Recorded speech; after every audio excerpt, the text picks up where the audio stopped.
sometimes think, let me see if I can say this correctly without muddling me or you up. So what the Buddha says is that, we have this error of perception, which is that we solidify the flow of experience into objects. And then we generally react to that. I like this, I don't like that. And of course, we do that with ourselves and we do that with other people. So from a certain point of view, seeing everyone as a little kind of digital representation on the screen, that can be an insight practice. Maybe that's in a weird way kind of helpful to sort of, you get this little face that looks like a human being and it's actually just made up of noughts and ones, I suppose, in terms of digital signaling. And we turn it into a person. And maybe, it's a helpful, it can help us loosen up again a bit around this sort of solidifying that we're always doing. And if we're in a room with other people, maybe we do that more. I don't know. Of course, it's wonderful being in rooms with each other, of course. I don't want to in any way play that down, but we can also use, look, like there's all these kind of, this digital signal and it creates a shape and it's got a little name there. And that's a human being. And maybe that's an accurate way of seeing things. Anyway, enough of that. So good morning, everybody. Before we go on to today's practice, just say a little bit about the shape of the rest of the retreat. I believe today is a Wednesday. So we've got Wednesday and we've got Thursday and we've got Friday morning together. And we've had a lot of input. So we're now going to drop into more practice. I think you've had more than enough input to be getting on with. So I'm going to just say a little bit about a few other things this morning, and then we'll do a mindfulness practice, have our break, and then we'll do a Tonglen compassion, loving kindness practice. Do another practice this afternoon, as always. Groups today, talk tonight from Maitri Devi on Green Tara. That'll be lovely. The evenings are so special, aren't they? Really beautiful. And then tomorrow we're going to have a practice morning from 10:30 to 12:30, a kind of session. So we'll do a 30-minute mindfulness practice, a 20-minute break, 30-minute loving kindness, Tonglen practice, 20-minute break, and then a 20-minute body scan. So it'll just be all practice tomorrow, and then you'll report out in your groups, and then we'll have practice in the afternoon, report out in your groups, final puja in the Tara cabin tomorrow night, and we're trying to think of ways of involving us all a bit more dynamically, but that's still work in progress. I'm sure it will be exciting, whatever we come up with. And then have seen your raised hand, Arij. I'll come back to that in a minute. And then Friday morning, we're going to have a question and answer session and a little bit more practice. Okay, so that gives you a bit of a shape of where we're heading with the retreat. And hopefully we will all emerge as compassionate warriors. The courage of being present. And then the deep, deep compassion, deep interconnectedness with all beings. And then we can take that into this world that is so surely in need of presence and compassion. So I'm going to just say, when do we finish? It'll be 12:30 on Friday. 12:30 on Friday will be when it ends. So Aryajai, do you want to say something about the final puja? Yeah, thanks, Vidyamala. Just wanted to remind you with the raised hand. So thank you. In our final puja, I was wondering if those of you who speak, whose first language is other than English, if you would like to do the transference of merits in your language. And I wanted to ask today, just to give you a bit of time to think about it. Also, sometimes you have to find it. And if you would like to lead the transference of merits in your first language, then let me know, maybe through the chat or through the Taraloka team, and then we can do that on the final evening. I know in some languages you're not so familiar with perhaps the puja, and you're more familiar with the positive precepts in your language. So if you feel more comfortable with the positive precepts, then maybe we can have some people doing positive precepts in their own language and some people doing transference of merits in their own language. Just an option, because I know sometimes I've asked people to lead things and they say, we don't have that translated in the transference of merits translated in our language. That's all. So please get in touch. It'd be lovely. Fantastic. And that's always such a beautiful thing to hear it in all the different languages, that strong sense of inclusivity. Good. Oh, good. Cecile can do it in French. Fantastic. Okay, so before we move on, I just want to talk a little bit about Taraloka. So I used to live at Taraloka in the early 90s. I lived there from 1990 to 1995. And that's when I did my major training for ordination. I moved there from New Zealand as a 30-year-old. Didn't know anybody, had a really, really bad back. But I flew to the other side of the world because I knew deeply that that's what I needed to do. I needed to be in intense, supportive conditions in order to deepen my practice. I just had a very, very strong gut feeling about that. And when I arrived, the lounge didn't exist. The new wing didn't exist. The grounds were beautiful, but were somewhat underdeveloped compared to how they are now. And I always found it incredibly inspiring that it was a retreat center built by women for women. And that was very unusual, if not unique. You know, my understanding at the time, and I think it's true, is there were no other retreat centers anywhere in the entire world that were built by women for women. And I've always loved about Triratna that as women, you know, we can have a very strong sense of ourselves as practitioners. And so many Buddhist traditions, it isn't brilliant for women. You know, there's not equal ordination, for example. And, you know, Bhante gave us equal ordination for men and women. And I feel I'm able to, you know, really fulfill my potential as a woman in this tradition. And Taraloka felt really at the heart of that. At that point, Tiratnaloka didn't exist. So Taraloka was the retreat center for women. And then during my 5 years there, we had these big building projects, did the lounge. Again, a lot of the work was done by women. And then did the new wing.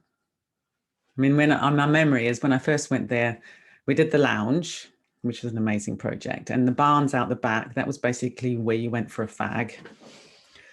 Because people smoked more in those days, of course. So that was the smoker's den out the back. And it was all really, you know, it was just old barns. And then the new wing got developed, created more single rooms. People didn't really have the option of single rooms at all in those days. And big retreats, people would all just be, you know, lying on the floor anywhere, mattresses on the floor to pack people in. It was all really exciting and quite primitive in a way.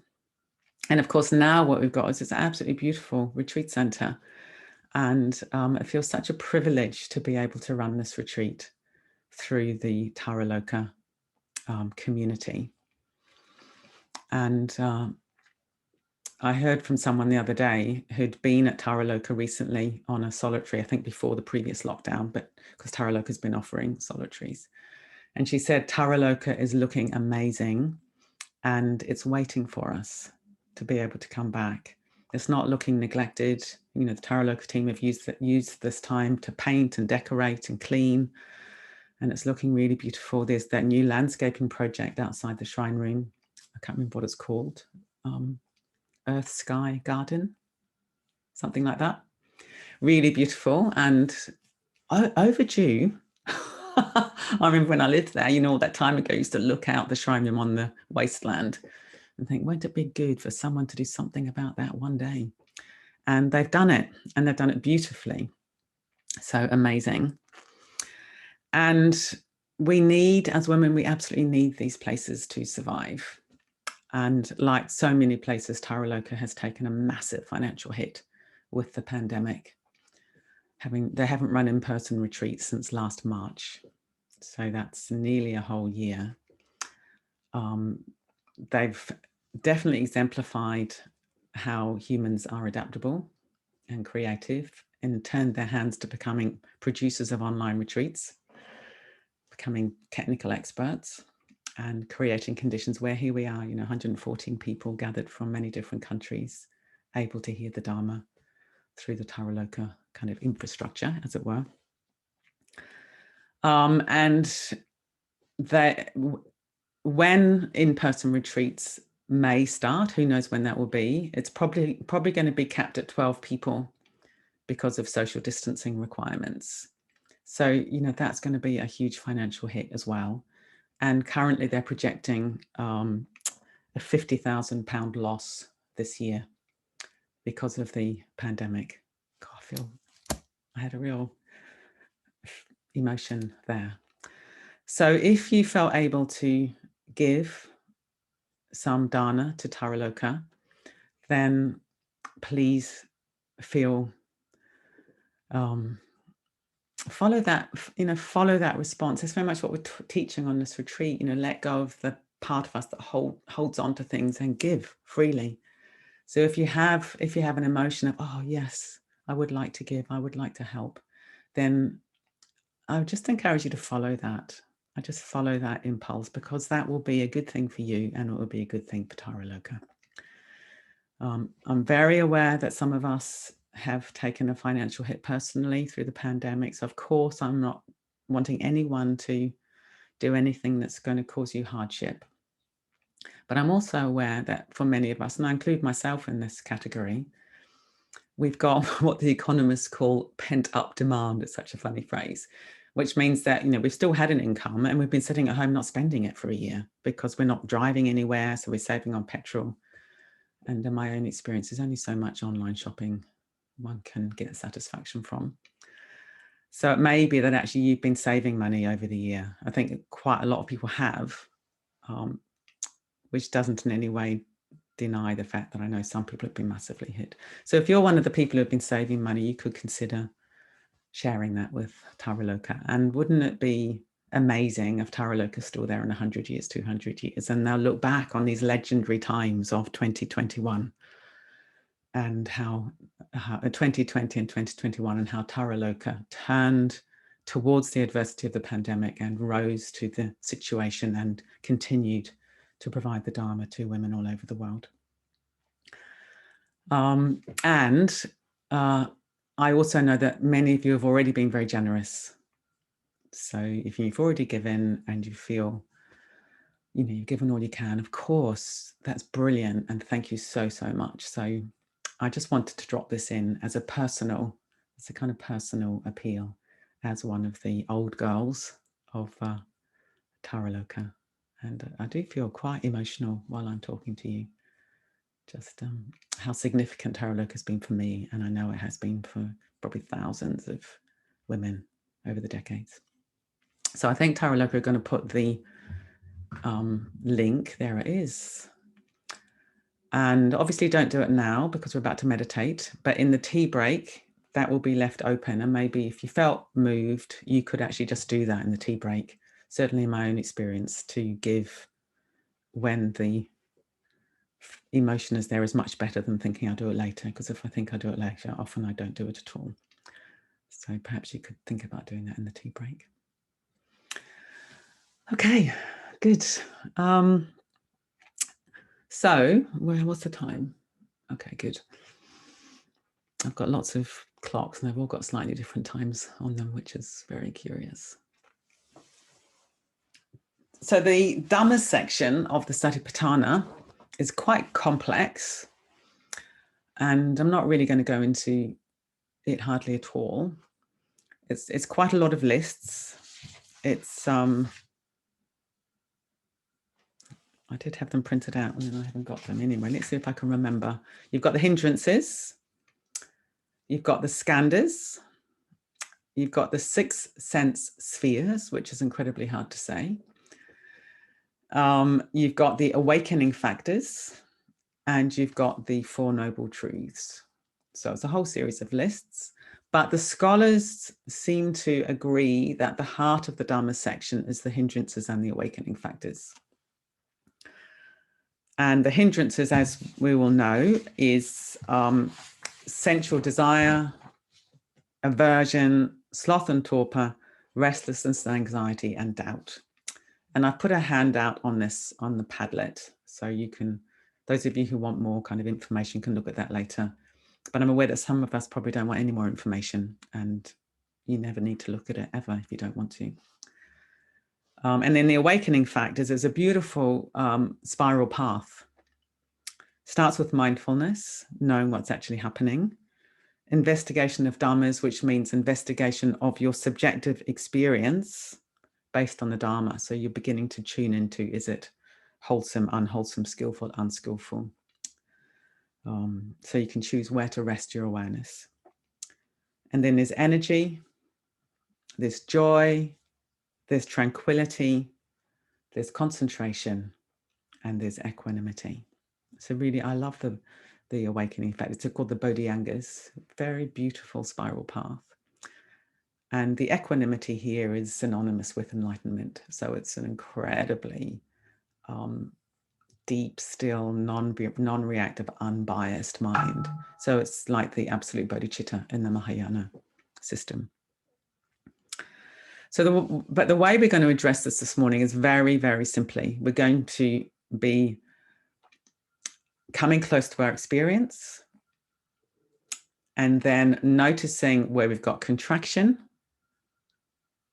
turning towards that skillfully, not the octopus, turning towards it skillfully, breathing it in and releasing it. So we're moving from contraction to release, because basically that's what these states are. The hindrances are all contracted and the bodhisangas are all open and released. So that's the practice. I think, it's really good sometimes with all these lists just to pare it down to what is actually the experience that we're looking at. And the experience is knowing when we're closing down and contracting, tension, breath holding, closing down, because even desire is a kind of contracted state because it's like pulling it towards. Restlessness and worry, that's also a contracted state, even though it's scatty. It hasn't got the quality of vast open mind. And with mindfulness practice, with my Satipatthana practice, the transformative agent is awareness. So you have your going for refuge established, your faith established, you notice, oh, I'm really kind of closing down, turn towards that, breathe, release. And then as we go through the practice, I'll be encouraging you to rest on the Vedana that has that flavor of openness and release and see what happens. And very often when we rest there, these more positive states quite naturally build. All right, so let's have a go at that now together.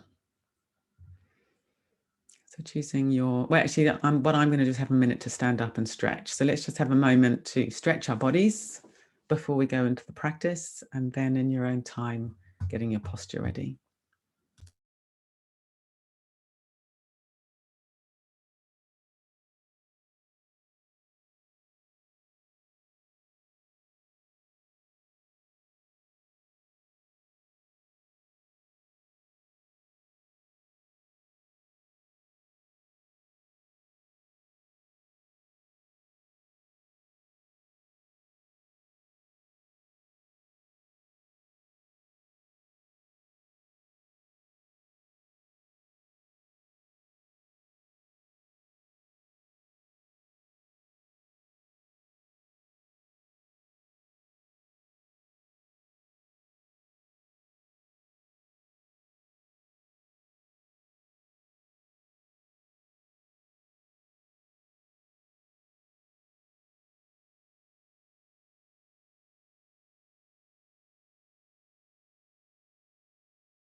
You're muted.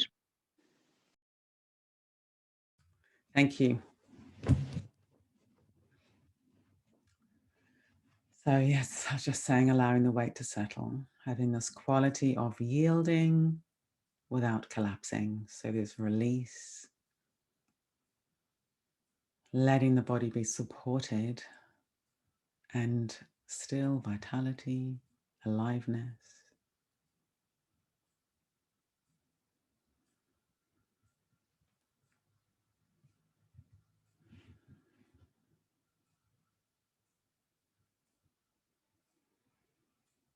If we want to, we could take a deeper breath in, and then on the out breath, settling, resting, and letting the in-breath flow in its own time.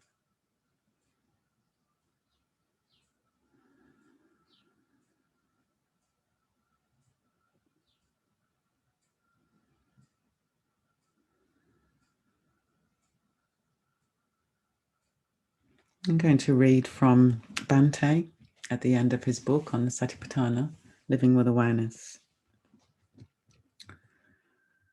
Ultimately, all the teachings of the Satipatthana Sutta have one end in view: transformation.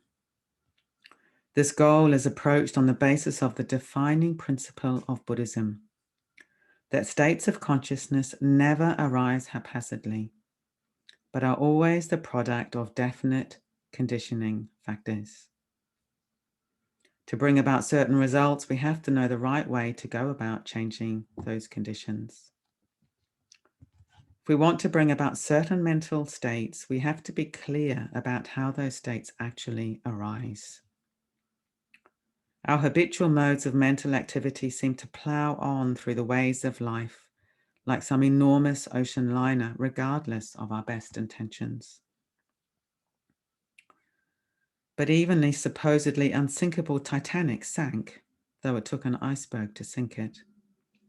In the same way, even the same drastic way, mindfulness can bring a halt to our unskillful mental and emotional states. We need to learn to monitor our states of consciousness much more closely and in much greater detail than people usually do. It isn't enough just to keep up a vague general awareness. We need to scrutinize our mental states almost from moment to moment. In this way, you can cultivate the conditions for a continuous development of awareness. The sutta advises us to carry on contemplating our minds whatever we are doing, walking, standing, or lying down. And this is no mere pious exhortation. The Buddha left nothing unclear. The sutta provides everything we need. We are told exactly what to do and exactly how to go about doing it. Once you are on your way, mindfulness becomes steadily easier to sustain, especially if you have the moral support of your spiritual friends and indeed the whole spiritual community. As you go on, mindfulness demands progressively less effort. In contrast to the slow, painful process it is sometimes made out to be, you find yourself treading a path of ever-growing clarity and delight. Immersing yourself in a flow of positive and creative states, you come to get a feeling for the direct way towards which this sutta steers us, and thus focus and refine your efforts towards growth.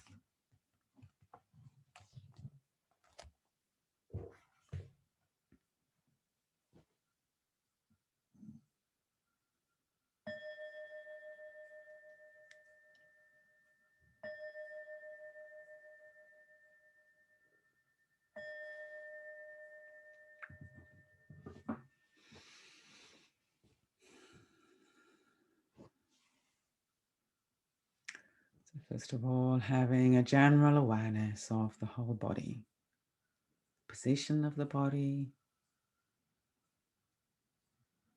resting on the chair, the floor, and breathing in the whole body, allowing the four diaphragms to participate in breathing, effortless and receptive. The whole body becomes more pliable, more fluid, more open with each in-breath and with each out-breath.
And noticing if there's any areas of contraction or resistance showing up.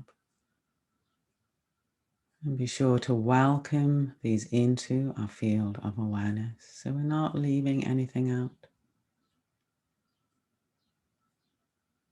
Turning towards them gently. Imagine that we're just softly leaning into the resistance, breathing in awareness of the resistance, the contraction, breathing out release.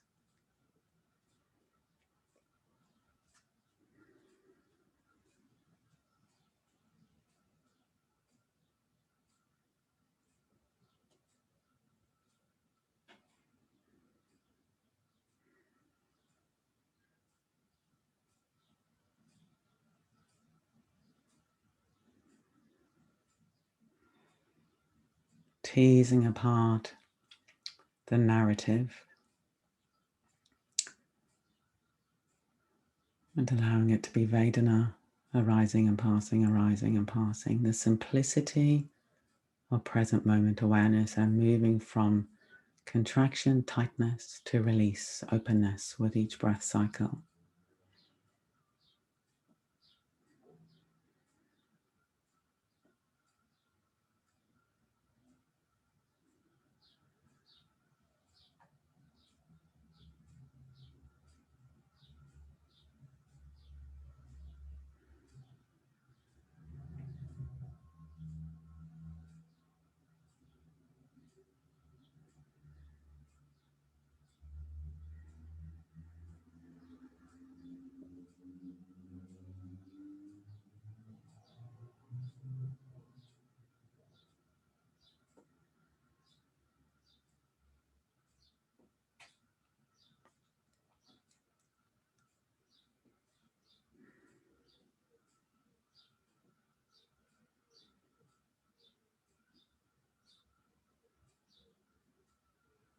Checking in on our emotional weather, our mood, the shape of the chitta.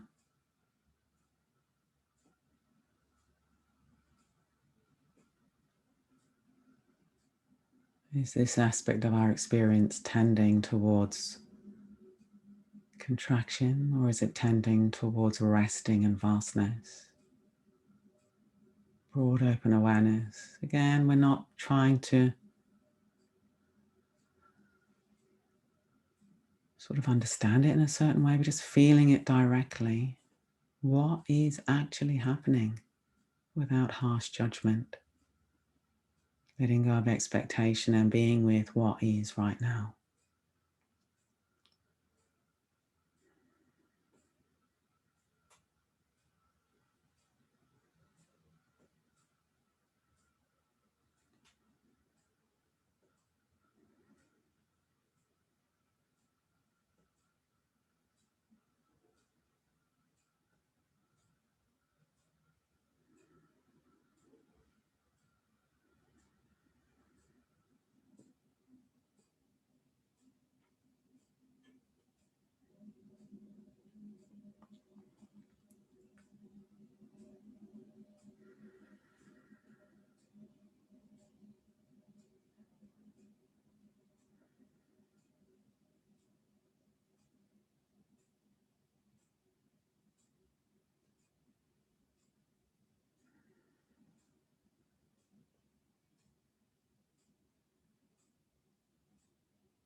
And if there's anything that feels stirring or tight, difficult, we turn towards that with great tenderness.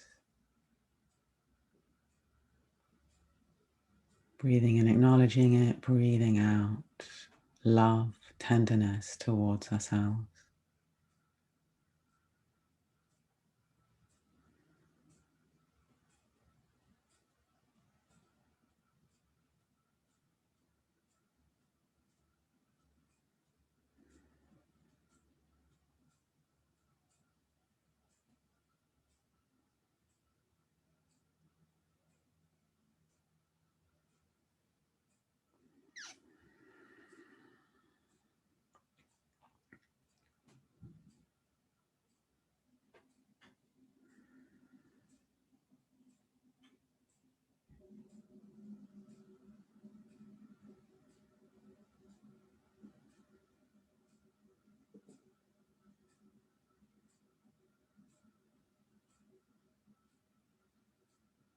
What sort of thoughts are flowing through the mind?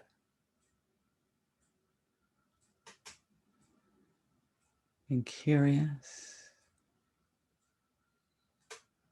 letting go of expectations or judgments, harsh value judgments, what you think should or shouldn't be happening, and turning towards what is actually happening right now in relation to your thoughts.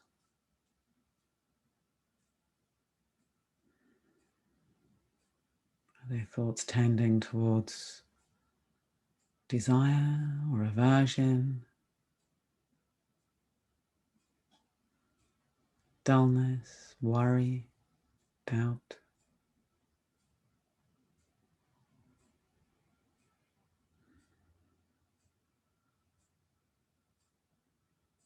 Or are they thoughts turning towards the Dharma, how to apply the Dharma to your experience? Or maybe your mind is quite quiet, noticing and enjoying that if that's the case.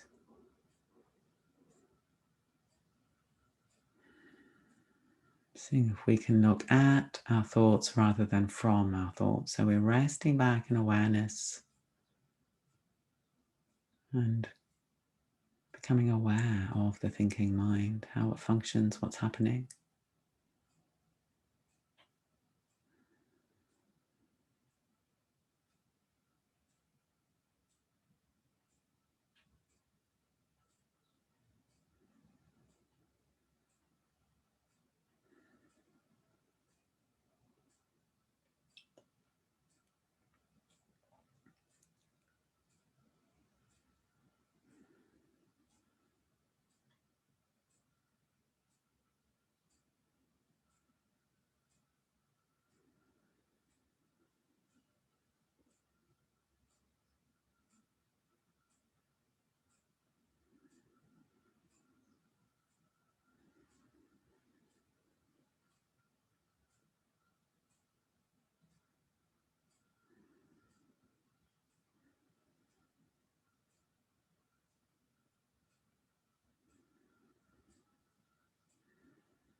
And broadening awareness now to be aware of all of our experience flowing through the moments. The body, the breath, Vedana, thoughts, emotions.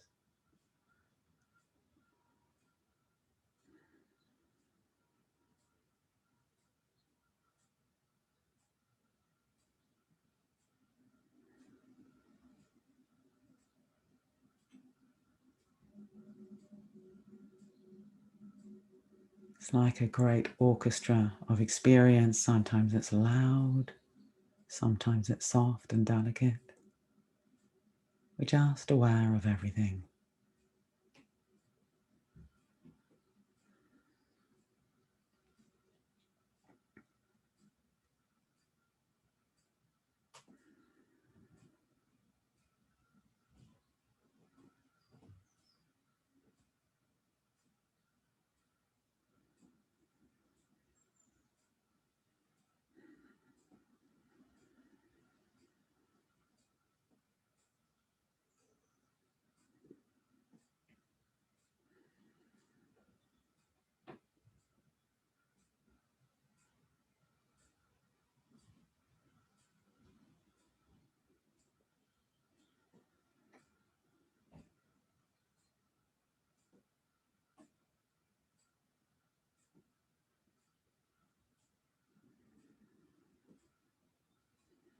Now let's choose to rest our awareness on any little glimmerings of openness, expansive states.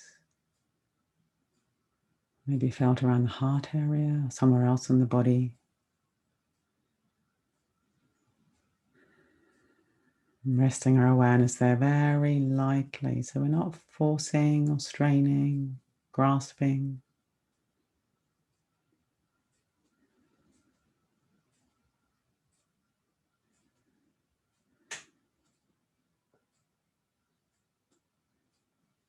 But seeing what happens if we rest there with intentionality and just allow these more expansive states to quite naturally blossom. An image I always like is blowing on the embers of a fire. If you blow too hard, the fire will go out. If you don't blow at all, the fire will go out.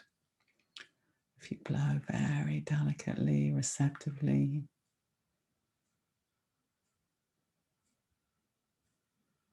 sort of paying attention to the embers, then you can allow them to blossom into a great fire.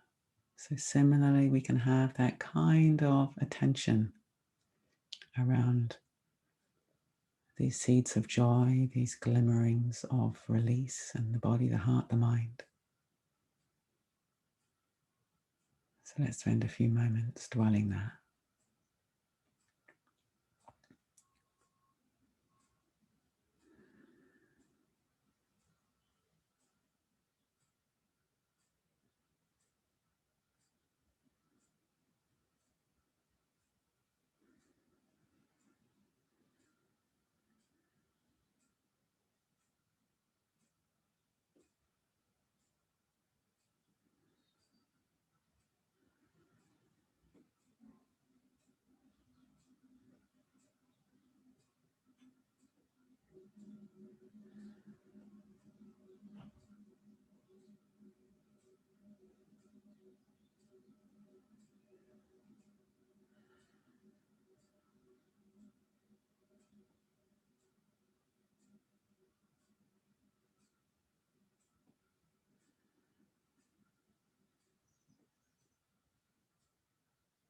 If you notice yourself grasping, then in the noticing you can relax.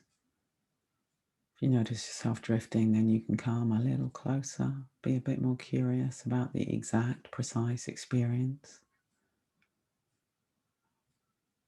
of resting on these seeds of joy.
Checking you're still yielding the body up to gravity. There's not a kind of straining in the body.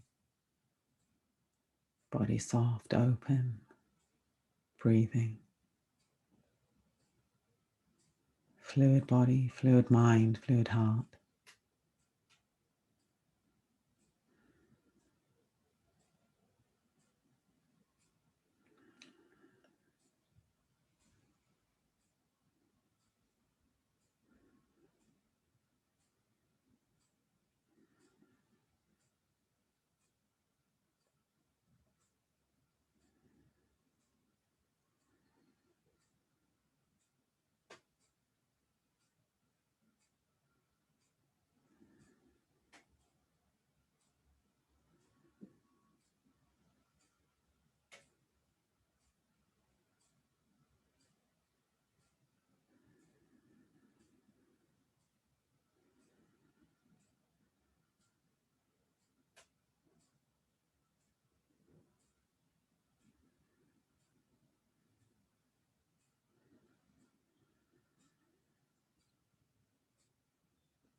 Now letting go of all effort.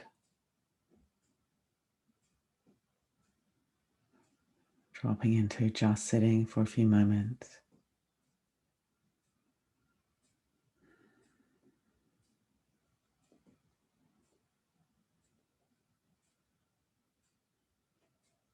Just being. Nothing to do, no one to be. Resting, absorbing.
In your own time coming out of the practice.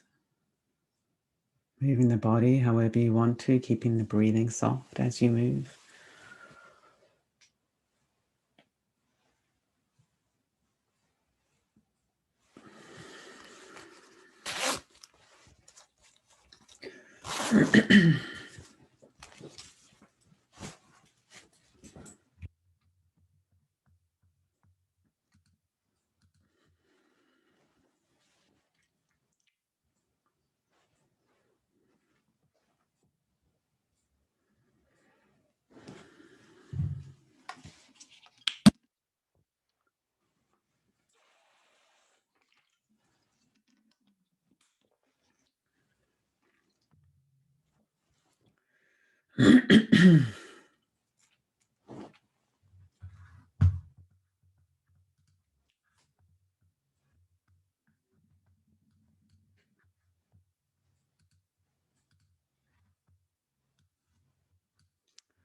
So,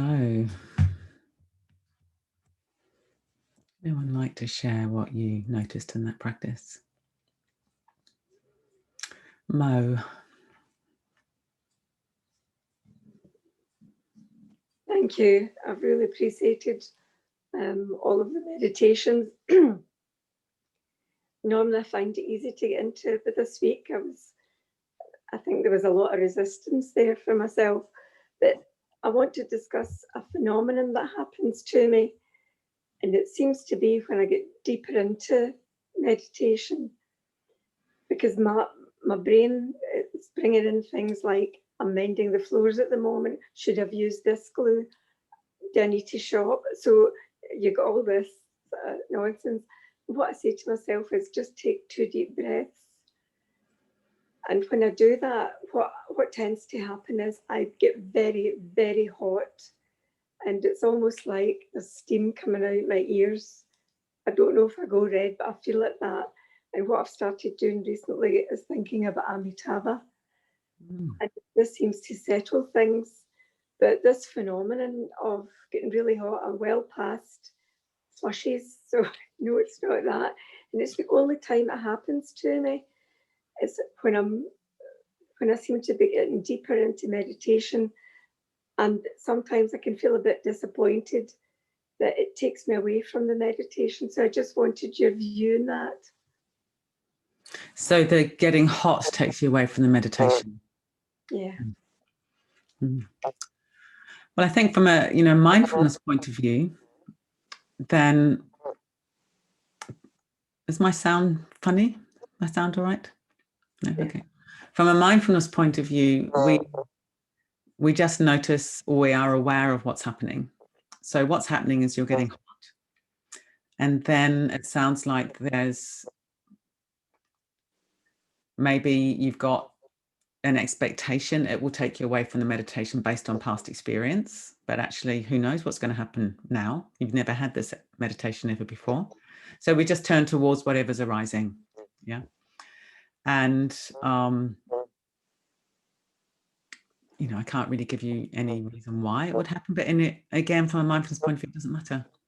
You turn towards it, and it sounds like bringing Amitabha in is very creative.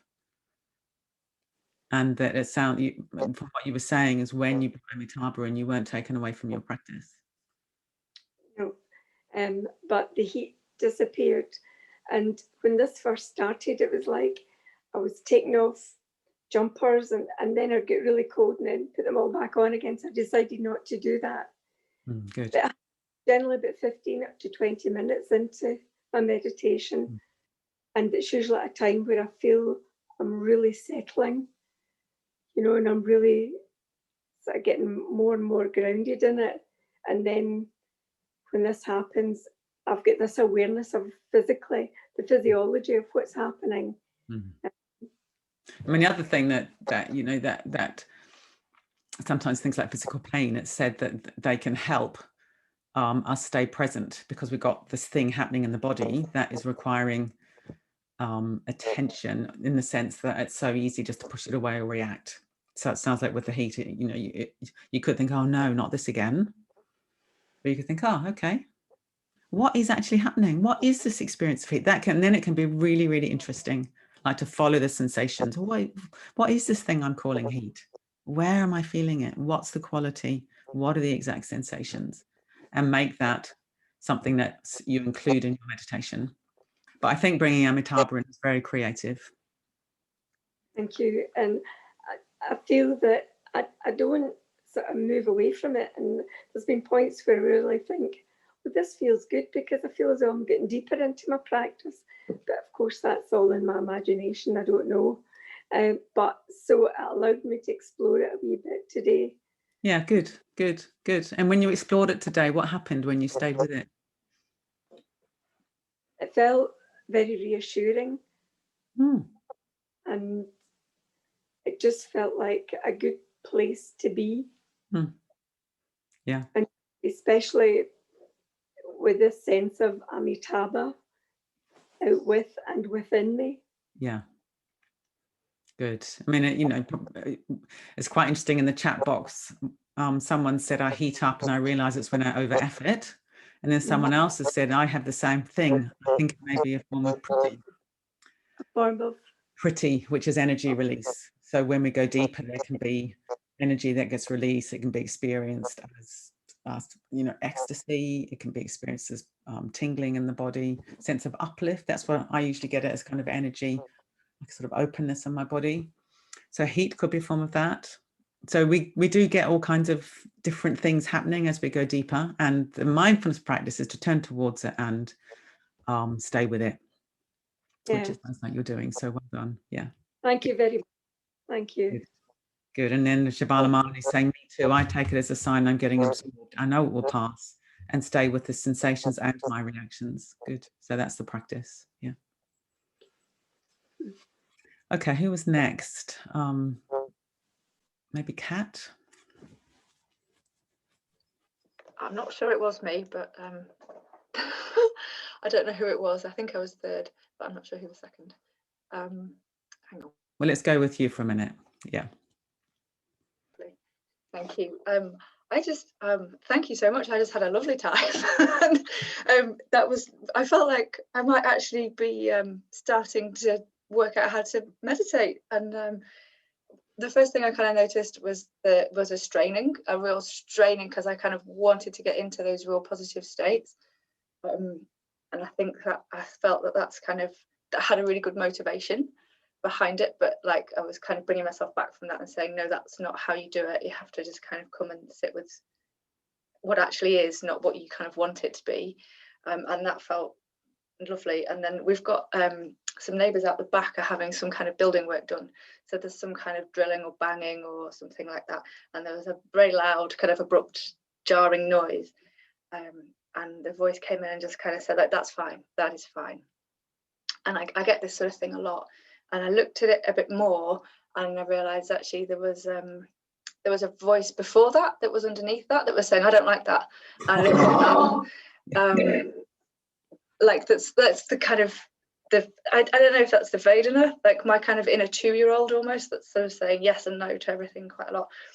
And then I just sort of listened to both the voices for a little bit, and I was like, okay, the voice that says I don't like that, that's it felt like that was trying to be protective and trying to say, like, we want good conditions. I want good conditions, and the best conditions that I can have. So it had a good motivation as well. But then the voice that came in the top was sort of, it wanted everything to be okay, but it was squashing it out and squashing it down, and that was, so there was this play between the two, which was lovely. Actually, it felt quite quite interesting and quite powerful and really enjoyable, actually. Yeah. And what happened to those two voices as the meditation continued? What happened? I think the initial one was a bit louder. It's almost like I'd given it permission. So it said a lot more things that it didn't like. Yeah. I felt like I should listen to that a bit more and kind of go, okay, well, why? And then perhaps the more sensible voice can come in and say, well, you can't have everything you want all the time, so let's just try and get on with it. But it was allowed permission to. Yeah, good. So it sounds like you really brought your awareness to the thought processes, examine what they were saying, and then it's interesting little dance. And of course, the voice that's saying, I don't like this, it's totally understandable. I mean, who wants to have drilling? So again, that'll be, you've got a sense impression through your ear, sound comes in, and the Vedana arises, I don't like this. Yeah, and it's very important that we notice that and we attend to that. And then by staying with that, this other voice, okay, let's work with this creatively. And then you've got a lot of interest. And as I've been saying repeatedly, the mind goes to what it's interested in. So you're generating interest. Whereas what you could have done is just suppressed the, I don't like this, pushed it down and thought, no, I've got to work with the conditions. And then you just got blocked energy. Yeah. Very good. Yeah. So thank you so much. That was really fun. Yeah. Just as a little story, when I used to do Satipatthana retreats at Taraloka, well, I still will, hopefully. And Maitri Siddhi used to be the person who mowed the lawns on the lawnmower, and she'd come to us and say, when's a good time to mow the lawns, expecting us to say, like 2:00 in the afternoon. And Vajra Devi, who I was with, we'd look at the schedule and think, oh, well, we're meditating at 11, so 11 would be a good time to actually create, this kind of really, this noise for people to work with, because that's what we learn from. Good. Okay. So was it Susan who was next? There's Susan, Alice, and Tricia. Susan, we can't see you. Oh, there we are. Me? I think I was last, really. Were you? Okay. So, well, maybe if you wouldn't mind then, because we haven't got loads of time. So was it Alice or Tricia who was next? Okay, Tricia, maybe she was next. I think it was Alice, because I think I thought I was last anyway. Okay, sorry. Well, let's go with Alice. You've been sitting there all this time, yeah. Okay, I didn't know where I was, but yes, I just wanted to say how helpful I found your description of how like when there's a sort of expansive feeling or there's pleasure, like how to come at that. And I've just found the word delicacy really, really helpful. And the thing about blowing on an ember, and like you don't want to kind of blow it out with your effort, but it does need a little bit of attention. I think that I've had this thing quite a lot where I get quite absorbed, and then I'm sort of looking to kind of maybe nurture that feeling. But I think I'm over efforting, because what seems to happen is I get loads and loads of tension comes into my legs, and suddenly I've got kind of like a lot of gripping, or sometimes they'll start to shake, and so that takes me out, because then I have to sort of like focus on relaxing my legs. But today, because I just found that sort of having a delicate effort seemed so good, that I was able to stay with the sensation for much longer. And it was kind of, I guess it was a bit more mellow and less intense, but it was more possible to kind of stay with it without this kind of leg thing distracting me out of it. Good. Yeah. So again, what you did is you brought your kind of curious awareness to your experience. So even knowing that you over effort, that's a good thing to know, isn't it? And then you practice bring a different kind of quality. And when you said it was more mellow, what would you say the emotional flavor was when you delicately approach those sensations? I suppose it was joy, but it was kind of a quiet joy, like a sense of kind of I guess a release and like a relaxed. Yeah, good. Really. Yeah. So that sounds like, again, a lot of learning there. And I think a lot of us over effort. One of the reasons I've been doing these little just sittings at the end of the practice is because we can learn so much about our effort by what happens when the leader says, okay, stop making any effort and just sit. And if we over effort, what can happen then is, suddenly your practice takes off. It's like, oh yes. And that can be a sign that you've been over efforting. It's like if you're doing a practice and then the final bells go, and then suddenly you sort of release into more expansive states. That's a sign that you've been straining all the time. So that's very, very interesting. You know, what happens when the invitation is no effort? You can learn a lot about that shift. But it's also interesting what you're saying, Alice, because if you think about the 4 dhyanas, and if you think about the awakening factors, energetically, what happens is, you know, your energy comes together, and it does get you in the dhyana, in the awakening factors, you get energy, and then you get joy, and in the dhyanas you get integration, and then you get pretty, you know, this kind of energy that's aroused. And then in the awakening factors, that calms down into tranquility and concentration, which means an ability to really stay with something. And in the dhyanas, the pretty calms down into sukha, which is a sort of contentment, happiness. And then you get ekagata, which is one-pointedness. So this kind of the energetic arc of the mind that's becoming absorbed seems to be, you know, you sort of get more integrated, then energy is released, and it's sort of higher energy, and then it calms down again into something that's deeper and more still. So those deeper, more still states are, in fact, you know, if you look at the Buddhist path, they're considered they're considered deeper than the sort of more high energy states.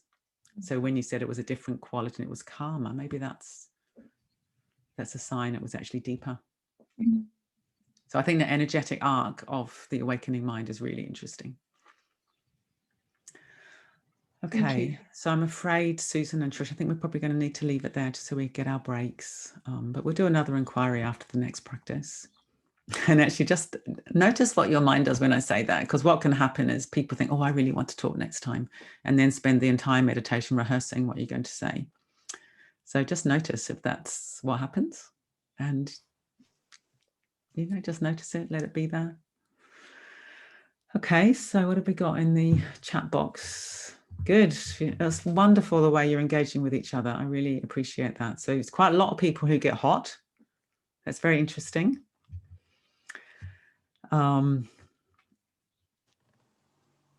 Cecile, when I go deeper, I feel a blow in my chest, like out of fear, and it takes me out of it. Interesting. So did Vajra Devi mention that, Angela, about the lawnmower? She mentioned that on her Beautiful Mind retreat, the lawnmower during the meditations. And then Emma, I sometimes experience contraction at the point where I experience opening. I think it has a tone of fear of the unknown, fear of letting go, fear of not being in control. I think that can easily happen. Yeah. And then again, you know, there's like something new is happening. It's like we're going into uncharted territory, maybe. We're opening more than we had before. And then of course there's going to be this kind of, can I do this? I don't want this. It might not be conscious, but there'll be that kind of contracting state. And then we just work on that edge. That's what's so lovely about this approach to practice. You just work on the edge. You don't take a crowbar to your fear. Think I shouldn't be feeling fear. Ugh, let's open. Don't do that. It's all very delicate. Just work at that edge and allow it to open. And then you were saying confession can touch on that and help that, which is true. We got a technical question, difference between Kaya and Rupa, that I'm afraid I can't answer. I really haven't got a clue. They're both words for body. In the Satipatthana, it's called Kaya, and in the Skandhas, it's called Rupa, but they're both different words for body formations. Okay, let's stop, everybody, and have our break and come back. Let's come back in 10 minutes, if that's okay, at 1:45. And if you feel this kind of, I just want to give, the Taraloka Dana button is in this chat box higher up. And I would strongly encourage you just to act on that if the spirit moves you. And see you back at 1:45. Thanks, everybody.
because you've had quite enough input around the whole bodhicitta practice. But this image of the mirror becoming the window, I think that's really wonderful. So we've had the mirror in that first practice, just holding the mirror up. Who am I? What's going on? How can I really know my experience and move from reactive states to creative states through the transformative power of awareness? And now the mirror becomes the window. We look out. Wow, look at that. 7 billion humans just like me out there, with tendencies to contract against experience, and of course a longing to be free of that. And even all the other creatures, if you look at insects and animals, generally they're trying to avoid pain and find pleasure. So it does seem to be something that's, unifies us with all of life. I just want to follow up the image from last night in that beautiful talk on Avalokiteshvara, the image of the Chintamani in the heart, this jewel, the wish-fulfilling jewel in the heart that sits at the heart of Avalokiteshvara. And of course, Avalokiteshvara, as Arijai said, is the Bodhisattva of compassion. And this, really beautiful, beautiful story of the shattering when he couldn't ease all the suffering into Tibet. And then the shattering into this multidimensional, vast, magnificent being. So the reason why we brought this in the Chintamani is because, of course, me as an individual human being, there's no way I can end the suffering of all beings. Of course I can't. But if I allow myself to release, to let go of this kind of closing down against this, solidifying around me all the time, and I've got to solve all the problems. If I just release out of that and let my awareness become vast and boundless, then there is no me and there is no you. There's just this flow of life, and we can all release into that longing for freedom. And this practice really gives us a chance to have a little taste of that. So what you might like to do today, if it works for you, is you could imagine you've got the Chintamani in your heart as you do this practice. So you're turning towards the suffering, you're allowing the truth of suffering into your heart, but it's not your heart, it's this magnificent wish-fulfilling jewel that contains, huge love, huge compassion, vast awareness. It's all there in this Chintamani. So the suffering comes in, gets transformed in your heart into beautiful, beautiful love, and then it pours out again. So that might, for some of us, that might be a helpful image. So it's sort of bringing in a very non-conceptual way of doing the practice. But as I've said repeatedly, it's a method to help us soften our endless circling towards protecting this illusory me and this endless turning away from suffering that just causes us and other beings all kinds of extra suffering. So we're unwinding these habits in this practice. Okay, so I will have a gulp of my tea and then we'll do the practice. So if you get yourself set up.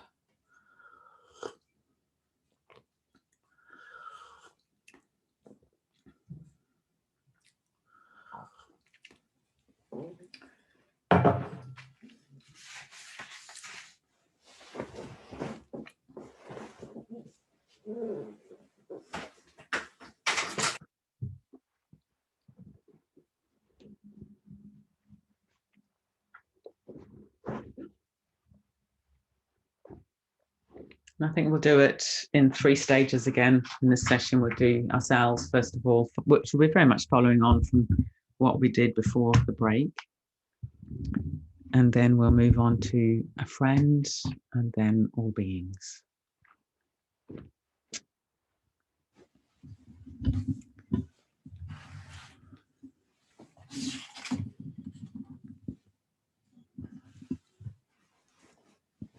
So arriving into your position.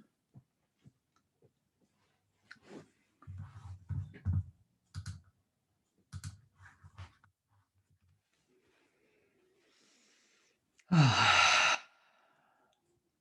the Zen tradition, they call it finding your seat, which I think is very good. And what can happen when we're meditating more, there's this kind of recognition in the body, embodied recognition of, oh yes, this is the meditation position for my body. And let's yield into that position again, allowing the weight to drop down, yielding, not collapsing. So there's rest and vitality together.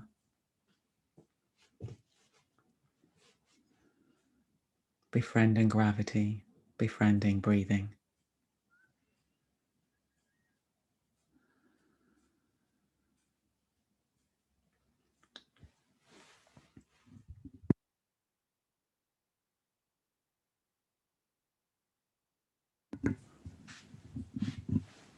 And I'll read the wonderful reading from Gem Gon Kongtril that I mentioned yesterday. From this moment until enlightenment, at least from now until I die, and especially for the next year and the next month, and definitely from today until tomorrow, the two aspects of bodhicitta will never be absent from my mind. Two aspects of wisdom, vast, luminous awareness, and compassion, easing the suffering of beings.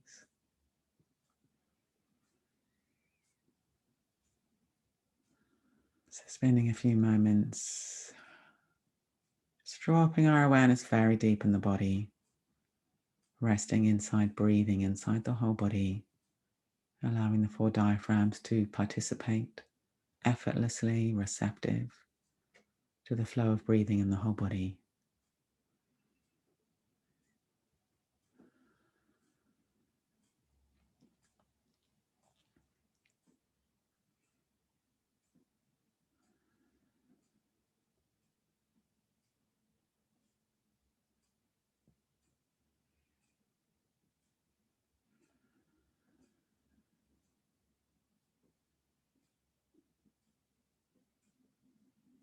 Including everything in awareness, not shutting anything out.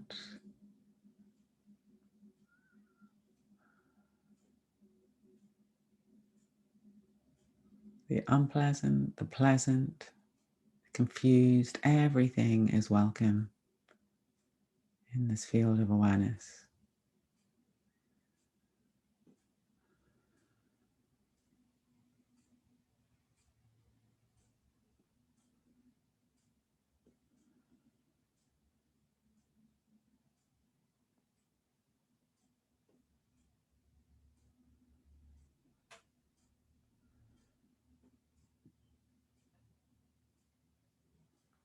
And if it works for you, you could really imaginatively feel you have a wish-fulfilling jewel in your heart space.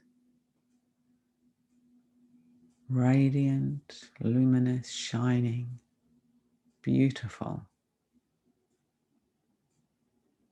blazing with light, resting in the heart space.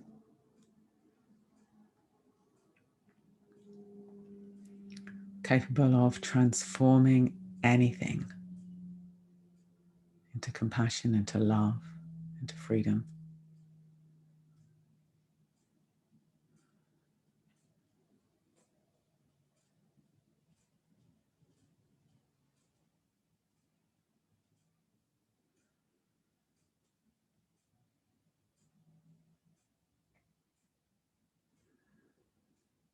Breathing in all of our experience into the Chintamani and breathing out all that love, freedom, compassion towards ourselves.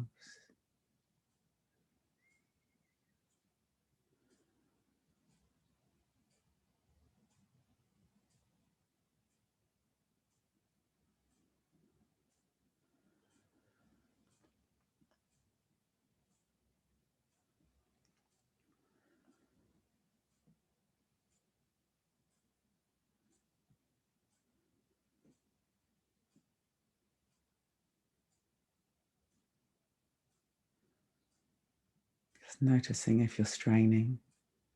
If you are, releasing, resting back. If you're drifting, coming a little closer.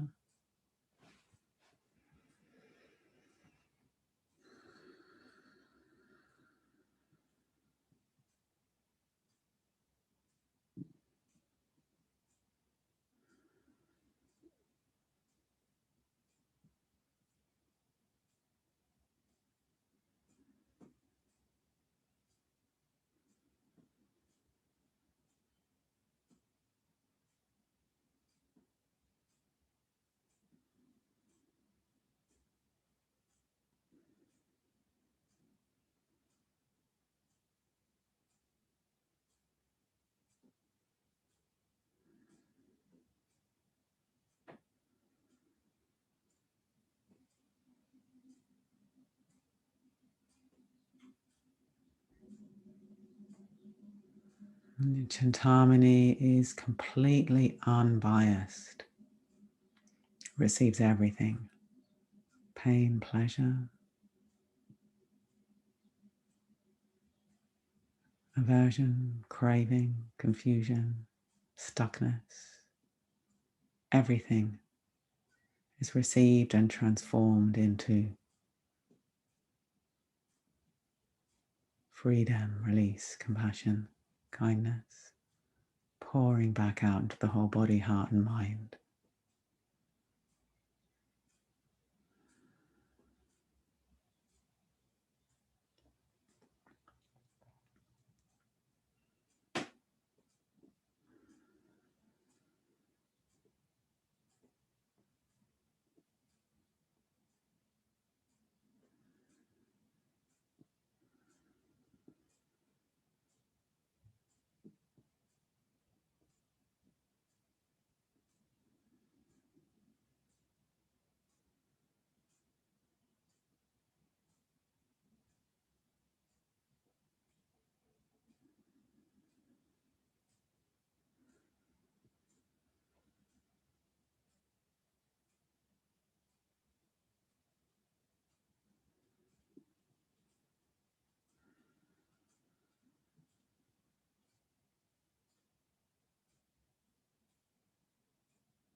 So staying centered, grounded, resting in gravity, yielding. Let's open our field of awareness and invite in a friend.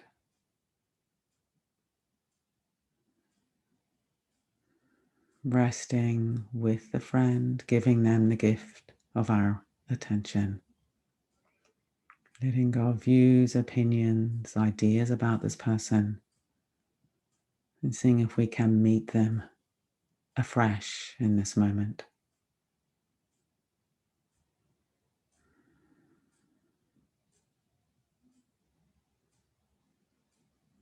Here they are, a living being just like oneself. Embodied, breathing.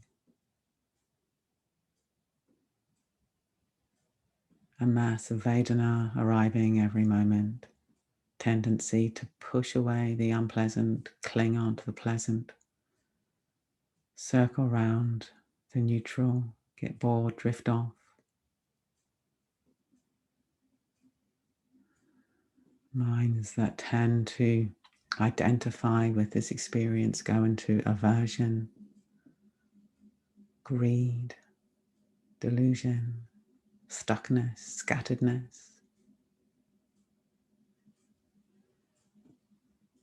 And just like us, they have the potential to be free of all those things and to rest in vast, luminous awareness. Unbounded, free.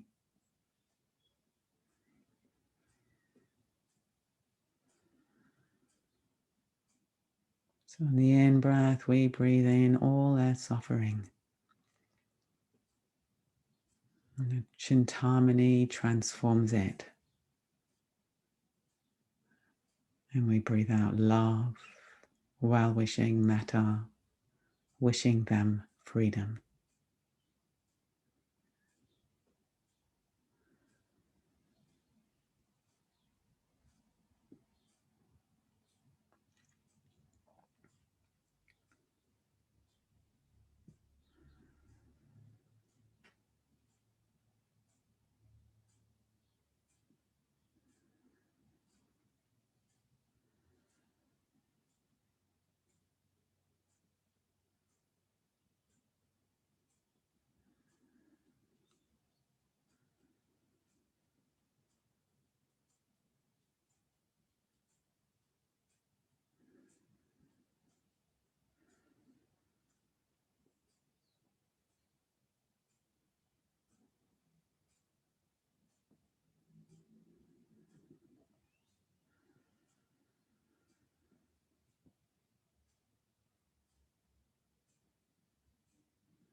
At any point you feel overwhelmed, you can broaden your awareness into the whole body, to the weight of the body, the stability of the floor beneath you.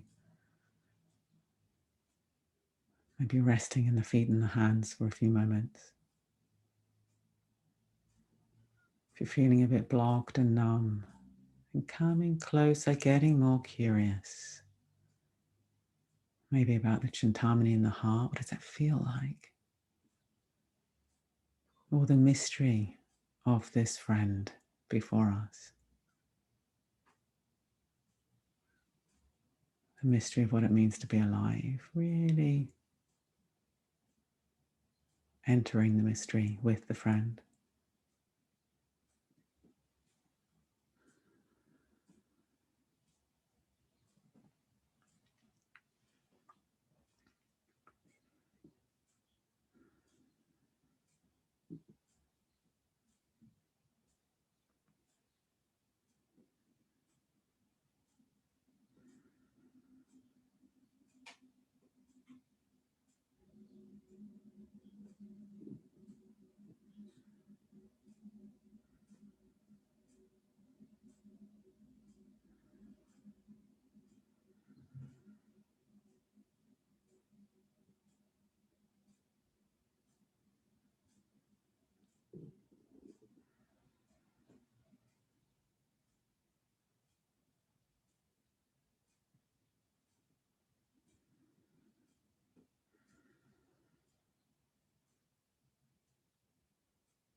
Just checking in on ourselves for a few moments. How's the body? How's the breath? Are you still resting in harmony with gravity? Soft body, soft heart, soft mind. If there's anything difficult arising, we turn towards it with kindness, tenderness, breathe it in, And breathe out love, care, tenderness, kindness towards this difficulty.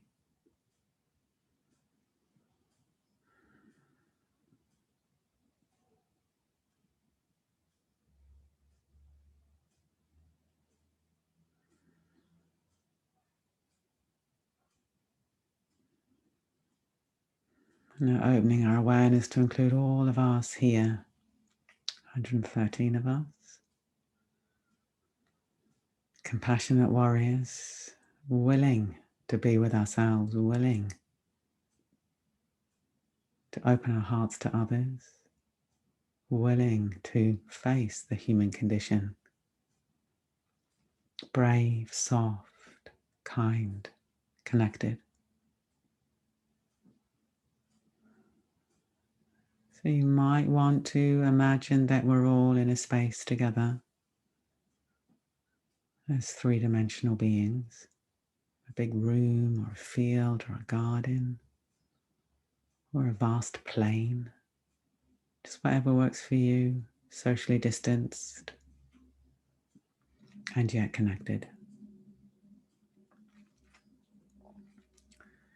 Here we all are, breathing, living, embodied, resting, yielding. None of us likes to suffer, and we all want to be happy and free and fulfilled.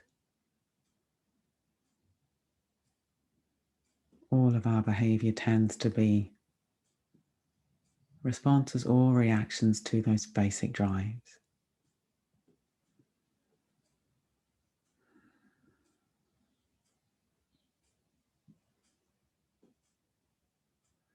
This means we tend to push away pain, contract against it, have aversion, dislike, even hatred.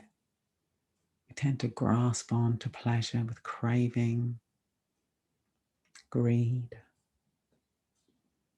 We get confused and we circle round, go round and round in circles, not knowing what's happening. Our minds become dull and rigid, or they become scatty, full of worry. And we all have the potential to be free of all those things and to rest in vast, boundless awareness, completely saturated with love.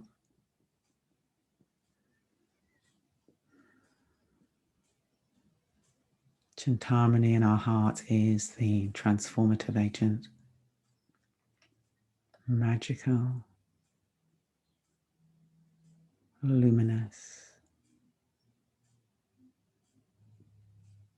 So we breathe in the human predicament, the suffering of all of us, and we breathe out love, freedom, goodwill, compassion, kindness. May we all be free.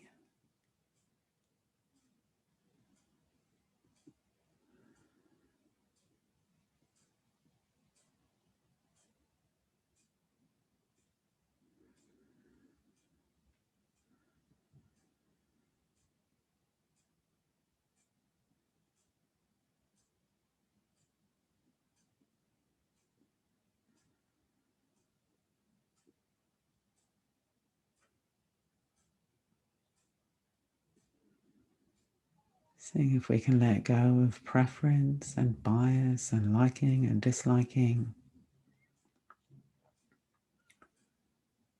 and resting in our common humanity equally, caring about one another equally, loving one another equally.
And allowing our awareness to expand still more, infinitely, taking all the living creatures,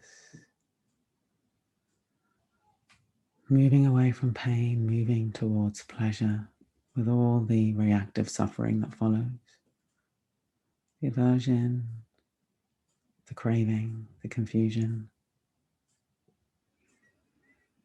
Breathing all that in with the in-breath, and the Chintamani transforms it, and breathing out love, wish for freedom from suffering for all beings.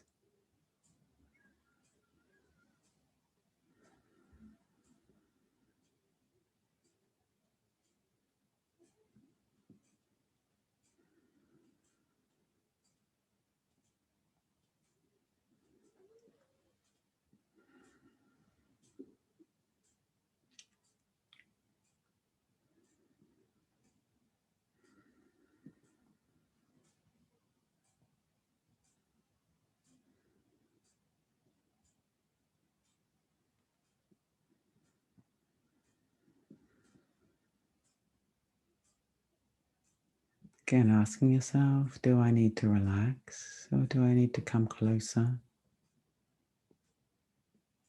Calibrating our effort to arrive at the sweet spot of presence and yet ease, awareness and yet relaxation.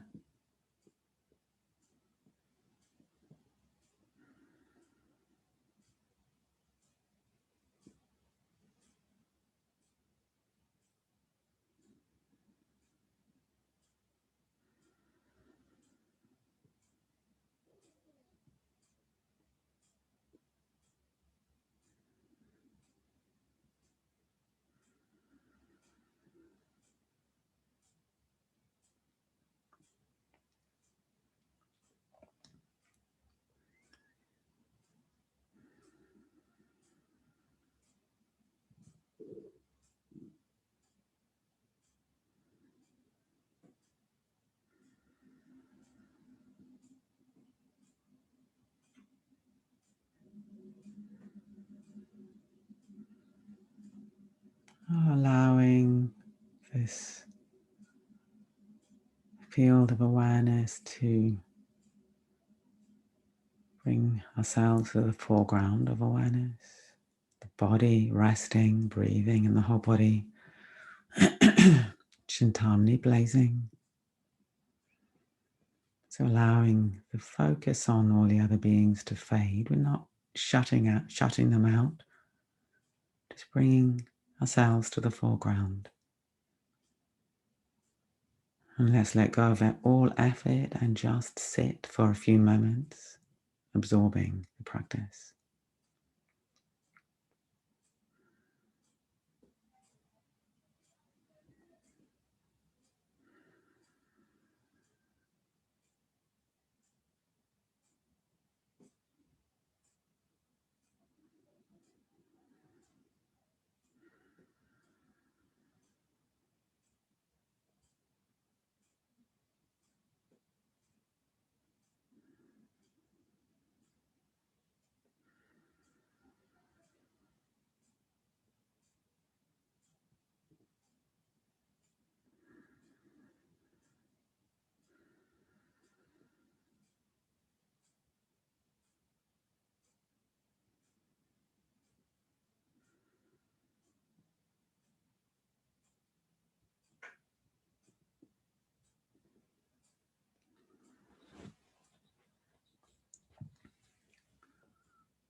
So bringing the practice to a close, excuse me, just gently and slowly in our own time.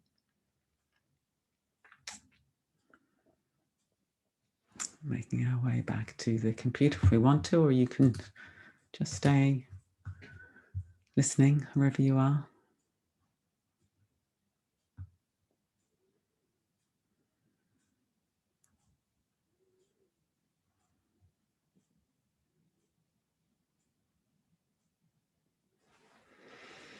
I'm just going to stand up myself for a few moments.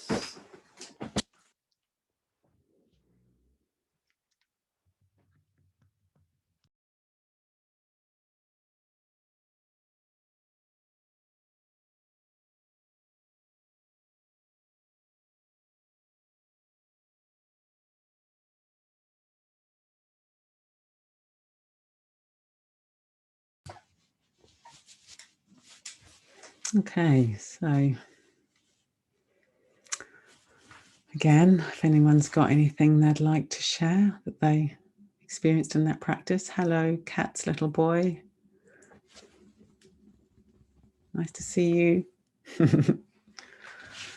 And let me make a note this time of who's first. So Laura first and then Anna, so I don't get muddled up. Okay, Laura, let's hear from you first of all. Thank you. I've become much more aware this morning that I'm much more aware of all the sensations that are going on in my body, which is wonderful because I've never really felt that as much since being on this retreat. Whatever sensation, unpleasant feeling, or happy or sad, overwhelmed, and yes, my face gets very flushed with feeling when I'm feeling something very intensely, like when I'm thinking of everyone in the group and sending out compassion and love and metta. Oh boy, am I feeling that. I mean, it just feels, it's unusual for me. So, and this is something I've really been working on. So I'm very, very pleased that it's becoming much more into the foreground of my awareness. Mm. Yeah. And if I could just ask you, so you're just saying there about when your feelings for the group. So what are those feelings? What emotions are you feeling? Tenderness, compassion,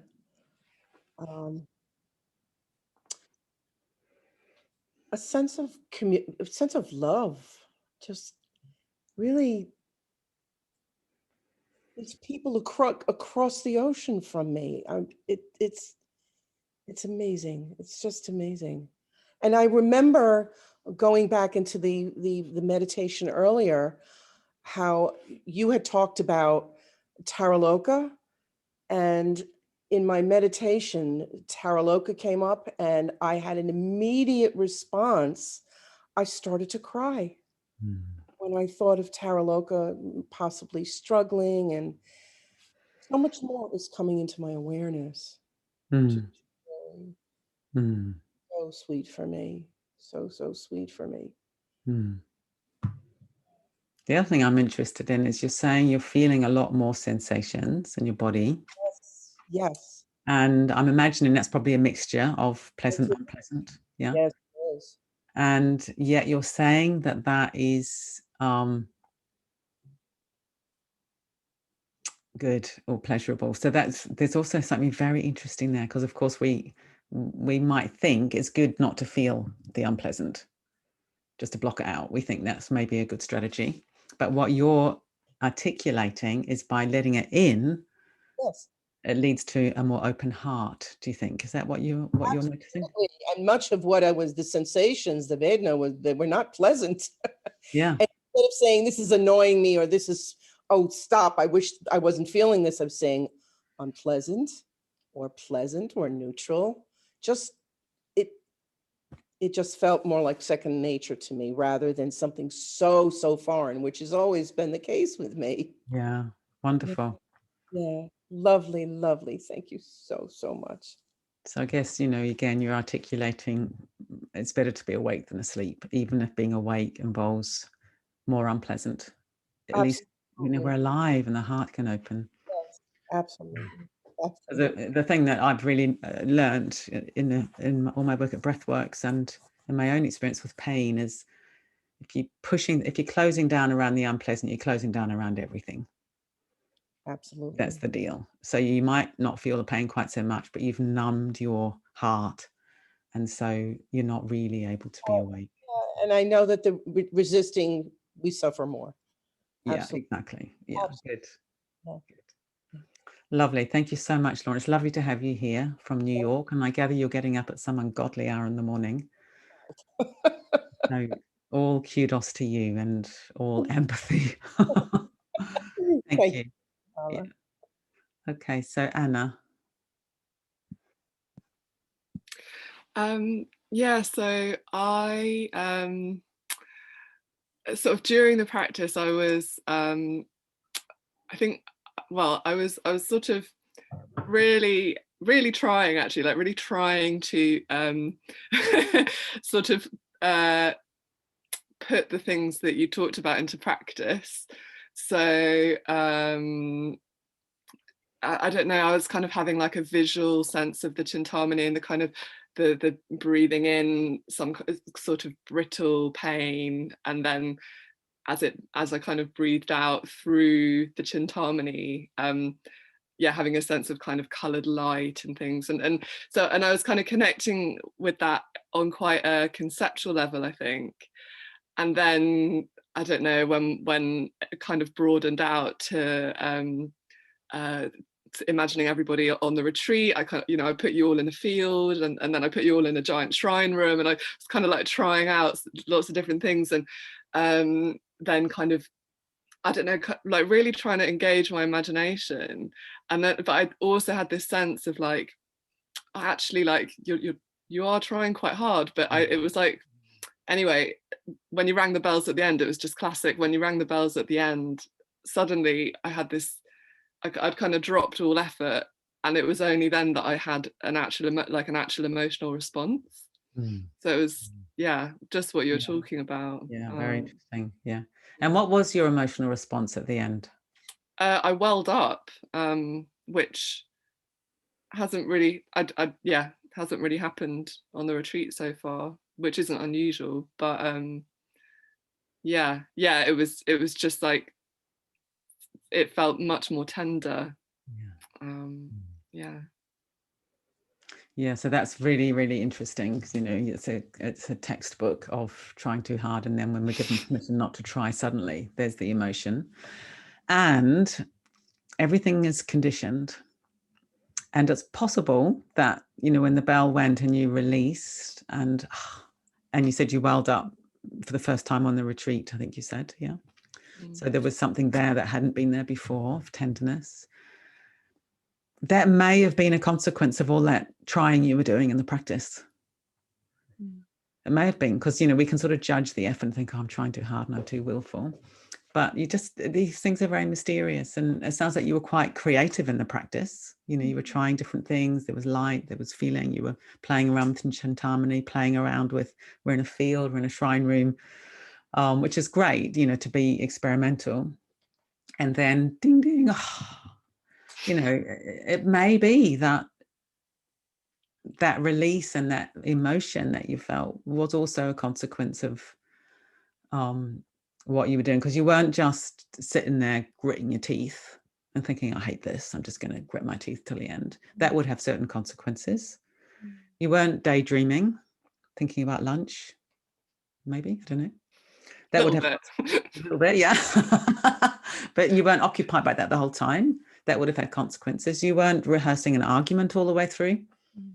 No, so that would have consequences. So of all the things that one can do in a meditation, being a bit willful around a very skillful intention is really one of the lesser evils, I would say. Of all the things that you could do, probably what you did was, it might have been ideal if you'd been relaxed all the way through, but we're not ideal beings. And the fact that you did all that creative stuff, then you had a consequence at the end. So that's another way of sort of flipping the script, rather than, oh no, I was too willful. You can think, oh, well, okay, well, I was a bit heady and willful maybe, but then my heart opened. So again, it's just using everything as an opportunity for learning and an opportunity for practice. Great, thank you. Thank you. Thank you.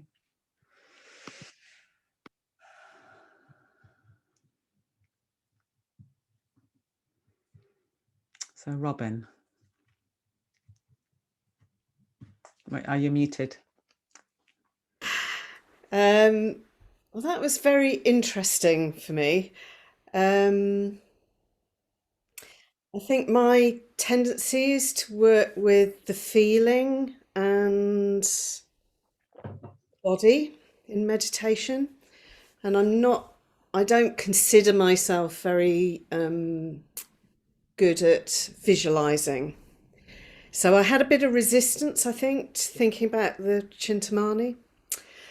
But I thought, well, I'm going to go with it.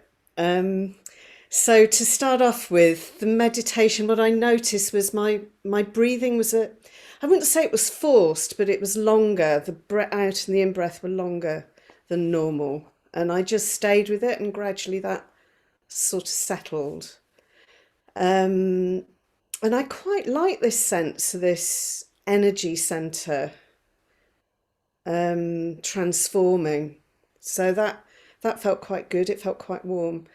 But it really sort of transforms something in the final stage. And these experiences don't happen to me very often. But in that final stage, I had a sense of becoming a Buddha figure. I don't know which one. It was kind of grey, but I was inhabiting this, and it was in blue sky, and everybody else was floating in the blue sky.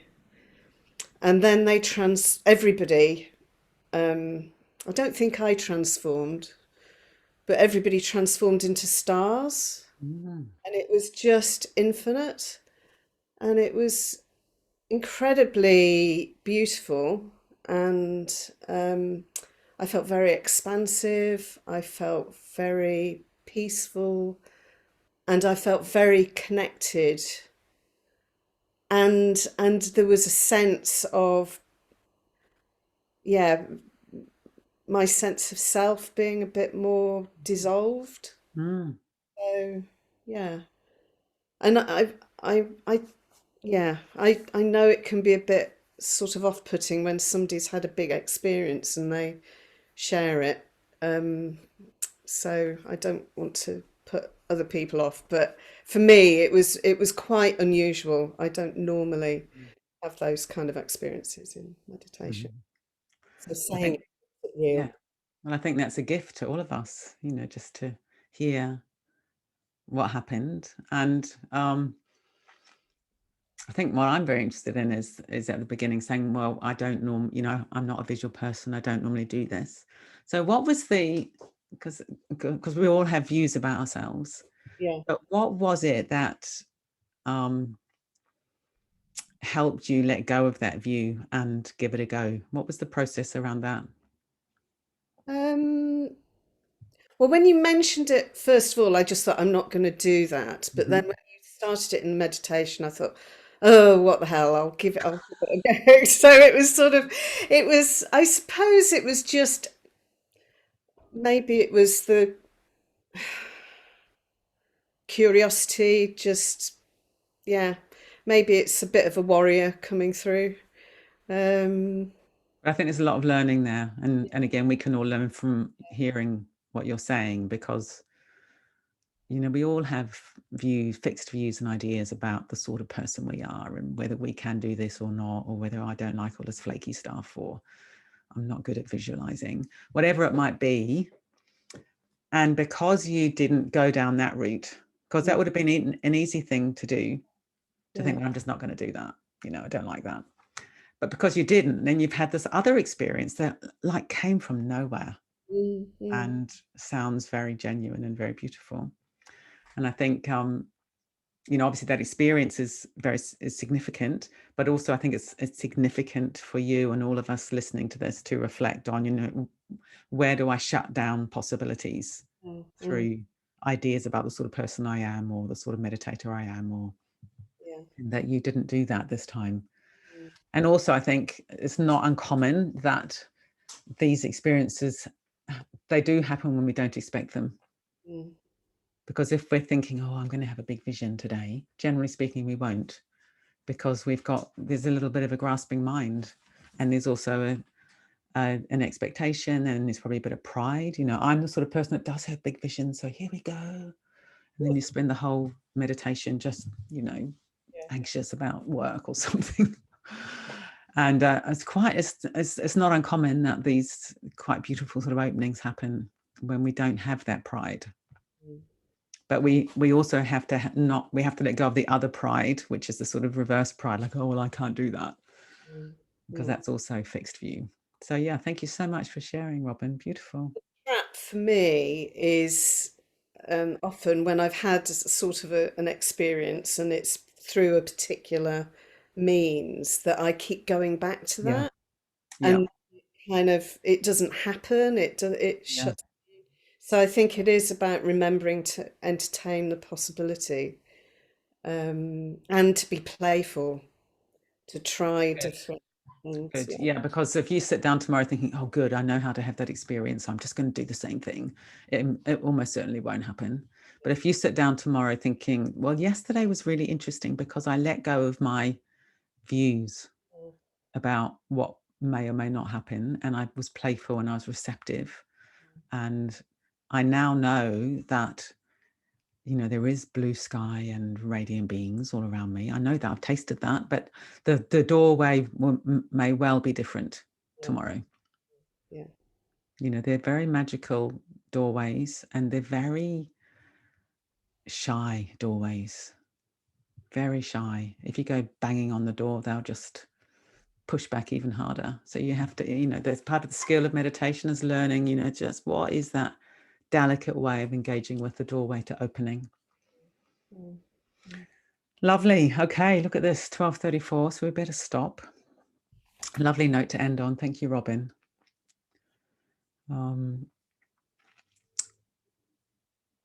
Yeah, and it's brave of you to share that, Robin. Thank you. I know it can be quite, you know, when we have these experiences, they're very private and delicate. So thank you. Okay, so let's leave it there because I don't want to take the not given in terms of your time. And 3:30, another practice. And then whatever happens after that, something or other. And